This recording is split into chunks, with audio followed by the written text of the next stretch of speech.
ಎಲ್ರಿಗೂ ನಮಸ್ಕಾರ. ಎಲ್ಲರೂ ಹೇಗಿದ್ದೀರಾ? ಎಲ್ಲರೂ ರಾಯರ ಕೃಪೆಯಿಂದ ಚೆನ್ನಾಗಿದ್ದೀರಾ ಅಂತ ನಾನು ಭಾವಿಸ್ತೀನಿ. ಬದುಕಲ್ಲಿ ವ್ಯಕ್ತಿನ ನಂಬದಷ್ಟು ಮೋಸನೇ ಹೋಗ್ತಿರ್ತೀರ. ನಾವು ಯಾರನ್ನ ಒಳ್ಳೆಯವರು ಅಂತ ತಿಳ್ಕೊತೀವೋ ಅದೇ ವ್ಯಕ್ತಿಯಿಂದ ನಮಗೆ ಕಣ್ಣೀರು ಸಹ ಬರುತ್ತೆ. ಯಾವ ವ್ಯಕ್ತಿ ನಾವು ತುಂಬಾ ನಂಬಿರ್ತೀವೋ ಆ ವ್ಯಕ್ತಿಯಿಂದನೇ ನಮಗೆ ಪದೇ ಪದೇ ನೋವಾಗ್ತಾ ಇರುತ್ತೆ. ನೀವು ಅರ್ಥ ಮಾಡ್ಕೊಳ್ಳಿ, ನಿಮ್ಮ ಮನಸ್ಸನ್ನು ಕೇಳ್ಕೊಳ್ಳಿ. ನಾವು ಯಾವ ವ್ಯಕ್ತಿಗೋಸ್ಕರ ನಾವು ಕಣ್ಣೀರಾಗ್ತಾ ಇದ್ದೀವೋ, ಯಾವ ವ್ಯಕ್ತಿಗೋಸ್ಕರ ನಾವು ನೋವು ಪಡ್ತಾ ಇದ್ದೀವೋ ಆ ವ್ಯಕ್ತಿ ಬಗ್ಗೆ ನಿಮ್ಮ ಮನಸ್ಸಿನಲ್ಲೇ ಕೇಳ್ಕೊಳ್ಳಿ, ನಿಮ್ಮ ಮನಸ್ಸಿಗೆ ಕೇಳ್ಕೊಳ್ಳಿ. ಆ ಮನಸ್ಸು ಹೇಳುತ್ತೆ, ನೀನು ಅವ್ರ ಬಗ್ಗೆ ಯೋಚನೆ ಮಾಡ್ತಾ ಇದೀಯಾ, ನೀನು ಅವ್ರ ಬಗ್ಗೆ ಕಣ್ಣೀರಾಗ್ತಾ ಇದೆಯಾ, ಆದರೆ ನೀನು ಕಣ್ಣೀರು ಕೊಡೋ ವ್ಯಕ್ತಿ ಆರಾಮಾಗಿ ಚೆನ್ನಾಗಿ ಸುಖದಿಂದ ಸಂತೋಷವಾಗಿದ್ದಾನೆ ಆ ವ್ಯಕ್ತಿ. ಆದರೆ ನಾವು ಮಾತ್ರ ಅವ್ರ ಬಗ್ಗೆ ಯೋಚನೆ ಮಾಡ್ತಾ ಇರ್ತೀವಿ. ನಾವು ಯೋಚನೆ ಮಾಡಿದಷ್ಟು ನಮ್ಮನ್ನು ಅವರು ಕೆಳಗೆ ತುಳಿತಾನೆ ಬರ್ತಾರೆ ಅವರು. ಆದರೆ ರಾಯರು ಅವರು ಕೆಳಗೆ ತುಳಿದಷ್ಟು ರಾಯರು ನಮ್ಮನ್ನು ಮೇಲೆತ್ತುತ್ತಾರೆ. ನಾವು ಯಾವ ಜಾಗದಲ್ಲಿ ನಾವು ಕೆಳಗಡೆ ಬಿದ್ದಿರ್ತೀವೋ ಅದೇ ಜಾಗದಲ್ಲಿ ನಮ್ಮನ್ನು ಎತ್ತು ನಿಲ್ಲಿಸ್ತಾರೆ. ಯಾರು ನಮ್ಮನ್ನು ಅಸಹಾಯಕರು, ಇವ್ರು ಕೈಲಾಗ್ದವರು ಅಂತ ಯಾರು ನಮ್ಮನ್ನು ಕೆಳಗಡೆ ತುಳಿದಿರ್ತಾರೋ ಅದೇ ವ್ಯಕ್ತಿ ಎದುರುಗಡೆ ಕೈ ಎತ್ತಿ ನಿಲ್ಲಿಸ್ತಾರೆ. ಯಾರು ನಮ್ಮನ್ನು ಕೈಲಾಗ್ದವರು, ಅಸಹಾಯಕರು, ಇವನು ಅಪ್ರಯೋಜಕ ಅಂತ ಯಾರು ಅನ್ಕೋತಾರೋ ಅವ್ರ ಎದುರುಗಡೆ ಇನ್ನೂ ಜಾಸ್ತಿನೇ ರಾಯರು ಕೊಟ್ಟು ನಮ್ಮನ್ನು ಕೈ ಎತ್ತಿ ನಿಲ್ಲಿಸ್ತಾರೆ. ಯಾವ ವ್ಯಕ್ತಿ ನಮ್ಮನ್ನು ಕೆಳಗಡೆ ತುಳಿತಾನೋ ಅದೇ ವ್ಯಕ್ತಿ ಎದುರುಗಡೆನೇ ರಾಯರು ಎತ್ತಿ ನಿಲ್ಲಿಸ್ತಾರೆ, ಕೈ ಎತ್ತಿ ನಿಲ್ಲಿಸ್ತಾರೆ. ನಾನಿದ್ದೀನಿ, ನೀನು ಯಾರಿಗೂ ಬೇಡವಾದವನಲ್ಲ, ನೀನು 4 ಜನಕ್ಕೆ ಬೇಡವಾಗೋ ಥರ ನಾನು ಮಾಡ್ತೀನಿ, ಬಾ ನೀನು ಅಂತ ರಾಯರು ನಮಗೆ ಒಂದು ಧೈರ್ಯ ಕೊಡ್ತಾರೆ. ಜನ ಮೋಸ ಮಾಡ್ಬೋದು, ನಾವು ನಂಬಿದಂಥ ವ್ಯಕ್ತಿಗಳು ನಮಗೆ ಮೋಸ ಮಾಡ್ಬೋದು, ಆ ವ್ಯಕ್ತಿಯಿಂದ ನಾವು ಕಣ್ಣೀರು ಹಾಕ್ಬೋದು, ಕಷ್ಟ ಅನುಭವಿಸ್ಬೋದು. ಆದರೆ ರಾಯರು ನಂಬಿದ್ರೆ ಖಂಡಿತ ಕಷ್ಟ, ಕಣ್ಣೀರು, ನೋವು ಎಲ್ಲನೂ ದೂರ ಮಾಡ್ತಾರೆ.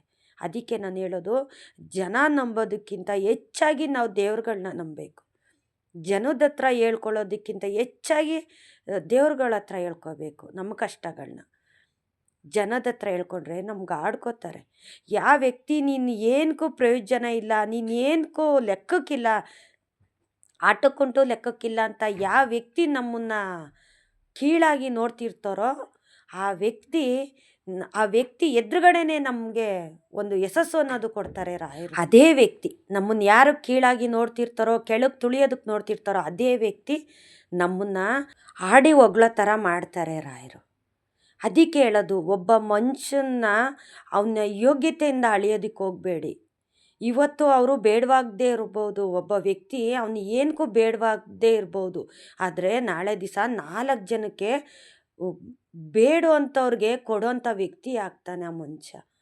ಅದಕ್ಕೆ ನಾವು ಯಾವುದನ್ನೇ ಆಗಲಿ ಅಸಹಾಯಕರು, ಇವ್ರು ಏನಕ್ಕೂ ಪ್ರಯೋಜನ ಇಲ್ಲ, ಅಪ್ರಯೋಜಕ ಅಂತ ನಾವು ಯಾರನ್ನೂ ಅಷ್ಟೇ ಲೆಕ್ಕಾಚಾರ ಹಾಕಬಾರ್ದು. ನಾವು ರಾಯರು ಯಾವ ವ್ಯಕ್ತಿಯಿಂದ ಜಾಸ್ತಿ ನಾವು ನೋವು ತಿಂತಾ ಇರ್ತೀವೋ, ಯಾವ ವ್ಯಕ್ತಿಯಿಂದ ಜಾಸ್ತಿ ಕಣ್ಣೀರು ಹಾಕಿಸ್ತಾ ಇರ್ತೀವೋ ಅದೇ ವ್ಯಕ್ತಿ ನಮ್ಮನ್ನು ಹಾಡಿ ಹೊಗಳೋ ಅಂಥ ಕಾಲ ಖಂಡಿತ ಬಂದೇ ಬರುತ್ತೆ. ಏಕೆಂದರೆ ರಾಯರನ್ನು ನಾವು ನಂಬಿರ್ತೀವಿ, ರಾಯರನ್ನ ಸುಮಾರು ವರ್ಷಗಳಿಂದ ನಾವು ಪೂಜೆ ಮಾಡ್ತಾ ಬಂದಿರ್ತೀವಿ. ರಾಯರು ಹೇಳ್ತಾರೆ, ನೀನು ಜನಗಳನ್ನ ನಂಬಿ ನೀನು ಮೋಸ ಹೋಗ್ತೀಯಾ, ನನ್ನನ್ನು ನಂಬಿ ನೀನು ಪೂಜೆ ಮಾಡು, ನಾನು ನಿನ್ನ ಕಷ್ಟಗಳಲ್ಲಿ ನಿನ್ನ ಕಣ್ಣೀರು ಒರೆಸ್ತೀನಿ, ನಿನ್ನ ಕಷ್ಟ ಕಾಲದಲ್ಲಿ ನಿನ್ನ ಜೊತೆ ಇರ್ತೀನಿ.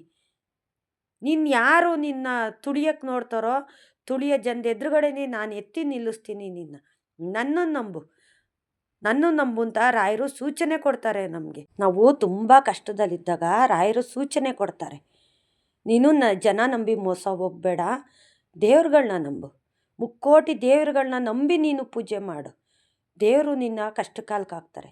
ಕಷ್ಟ ಅಂತ ಕೂಗಿದಾಗ ಕಣ್ಣೀರು ಒರೆಸ್ತಾರೆ, ನಿಮ್ಮ ಕಷ್ಟನೆಲ್ಲ ದೂರ ಮಾಡ್ತಾರೆ ದೇವ್ರುಗಳು. ನನ್ನ ನಂಬಿ ನೀನು ಪೂಜೆ ಮಾಡು.